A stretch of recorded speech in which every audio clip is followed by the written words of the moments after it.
Hi friends, paneer కర్రీతో మళ్ళీ మీ ముందుకు వచ్చాను. ఫ్రెష్గా తీసుకున్న పన్నీర్ని ఒక బౌల్లో వేసుకోండి.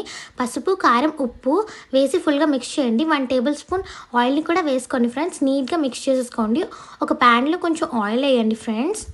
వేసాక ఆనియన్స్ ఉంటాయి కదా, వాటిని కోసి పెట్టేసుకొని వేసేయాలి. అండ్ కొంచెం చాప్డ్ గార్లిక్ అండ్ చిల్లీ వేసేసి Schezwan sauce and chilli sauce, ఇదైతే ఆప్షనల్, మీకు వేసుకోవాలంటే వేసుకోండి. వేసేసాక పన్నీర్ కూడా వేసుకోండి. ఆల్రెడీ మనం మిక్స్ చేసిన పన్నీర్ని వేసేసుకొని ఫుల్గా మిక్స్ చేసుకోండి ఫ్రెండ్స్. టోటల్గా ఎక్కడ కూడా అంటకంట నీట్గా తిప్పుతూ ఉండాలి ఫ్రెండ్స్. ఒక 2-3 మినిట్స్ వరకు ఇలా మిక్స్ చేస్తూ ఉండాలి.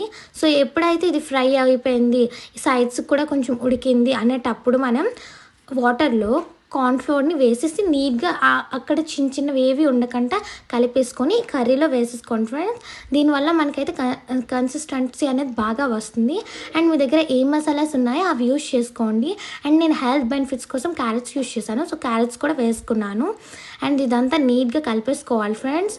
నేను మ్యాగీ మసాలా వేసుకున్నాను, నా దగ్గర ఆ మసాలా ఉంది. సో నెక్స్ట్ రెడ్ చిల్లీని కూడా కొంచెం నీట్గా చిన్న చిన్న పీసెస్లో కట్ చేసి వేసేసేయండి. అండ్ కొరియాండర్ని కూడా డెకరేట్ చేసుకోండి ఫ్రెండ్స్. గార్నిష్ చేసుకోండి ఫ్రెండ్స్. గార్నిష్ చేసుకున్నాక మీ curry ready. Please do follow, share and subscribe. Bye friends. Bye bye.